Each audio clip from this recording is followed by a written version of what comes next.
Hello guys, welcome back you on channel technical analysis. Guys, आपको profit हो तो ज़्यादा और लॉस हो तो कम, इस तरह की पावरफुल ट्रेडिंग करना चाहते हो तो इस वीडियो को एंड तक देखते रहिए। और चैनल पे नए आए हो तो चैनल को भी सब्सक्राइब कर दीजिए और बेल आइकन को भी प्रेस कर दीजिए। सो गाइस, आज हम इस वीडियो में जिस सिस्टम को सीखने वाले हैं जिससे आपका प्रॉफिट होता है तो बहुत बड़ा होगा और लॉस होता है तो मैक्सिमम 3 से 4% का ही लॉस होगा, इससे ज़्यादा लॉस होगा नहीं।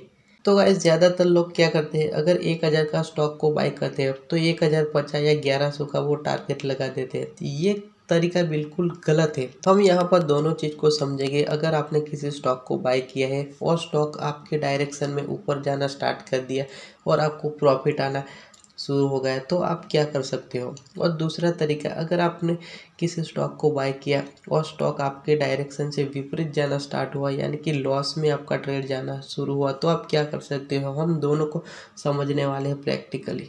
तो गैस, इसको प्रैक्टिकली समझने के लिए यहाँ पर हमारे पास एक स्टॉक है जिनका नाम है एशियन पेंट, जो कि हम यहाँ पर 4% के आसपास प्रॉफिट में है। तो गैस, हम यहाँ पर एशियन पेंट कंपनी का चार्ट को अगर देखते हैं हम, तो यहाँ पर बहुत ही स्ट्रॉन्ग इनका स्ट्रक्चर बन रहा है। यानी कि जैसे ही वो 2850 को क्रॉस करता है तो ये शेयर सीधा सीधा 3000 जा सकता है। तो यहाँ पर मैं आपको बताता हूँ कि अब हमें करना क्या है। तो जैसे स्टॉक ऊपर जाता है, हम यहाँ पर 3.5% के आसपास प्रॉफिट में है। तो हमारे पास अभी 25 क्वांटिटी है, तो हम यहाँ पर क्वांटिटी को बढ़ा सकते हैं। स्टॉक जैसे जैसे ऊपर जाता है 2%, 3%, इस तरह से, तो हम यहाँ पर क्वांटिटी को बढ़ा सकते हैं। मेरा कहने का मतलब यही है कि स्टॉक जैसे जैसे ऊपर की ओर जाता है तो आपकी जो क्वांटिटी है ये थोड़े थोड़े 10-10, 15-15% क्वांटिटी को आपको इंक्रीज करते रहने का है, ये कि क्वांटिटी पे नहीं बैठने का। तो गैस, ये स्टॉक जैसे ही 2850 को क्रॉस करके ऊपर की ओर निकलता है तो हमारे पास अभी 25 क्वांटिटी है, तो हम 5-6 क्वांटिटी और बढ़ा देंगे। इसके बाद स्टॉक जैसे ही 3000 को क्रॉस करके ऊपर की ओर निकलता है तो हम वहाँ पर क्वांटिटी को और बढ़ा देंगे। तो इस तरह से इसके बाद शेयर जैसे ही यहाँ पर 3200 को क्रॉस करता है तो हम क्वांटिटी को और बढ़ा देंगे। तो शेयर जैसे जैसे ऊपर की ओर निकलता जाएगा तो हम इनकी क्वांटिटी को बढ़ाते रहेंगे। तो हम लास्ट में देखेंगे तो जो बढ़ने वाला स्टॉक होगा, यानी कि जो जिन स्टॉक ने अच्छा परफॉर्म किया है, इनमें हमारा निवेश ज़्यादा होगा। तो अगर निवेश ज़्यादा होने की वजह से अगर इस स्टॉक में हम देखें तो इसमें प्रॉफिट हमारा ज़्यादा आएगा।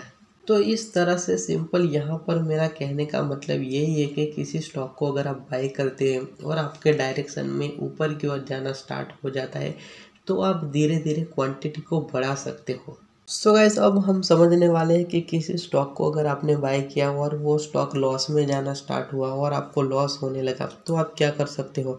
तो इसको समझने के लिए हमारे पास एक स्टॉक है जिनका नाम है कोटक बैंक, जो कि 1% के आसपास हम यहाँ पर लॉस में है। और इनकी क्वांटिटी देखो तो केवल 5 क्वांटिटी है हमारे पास।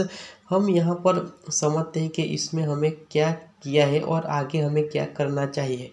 गाइस, हम यहाँ पर आ गए हैं कोटक महिंद्रा बैंक के चार्ट के ऊपर और हम चार्ट के ऊपर देख पा रहे हैं कि यहाँ पर हमें वीक सिग्नल मिल रहा है। लेकिन हमने जो स्टॉक को बाय किया था, ये कि यहाँ पर तीसरे नंबर की जो रेड डोजी कैंडल है वहाँ पर हमने बाय किया था। शेयर को बाय किया था 1777 के प्राइस के ऊपर। इसके बाद स्टॉक ने ऊपर जाना स्टार्ट किया, जो कि 1800 के ऊपर गए थे और हमारे पास टोटल 20 क्वांटिटी थी। आप समझिए कि मैंने यहाँ पर क्या किया है।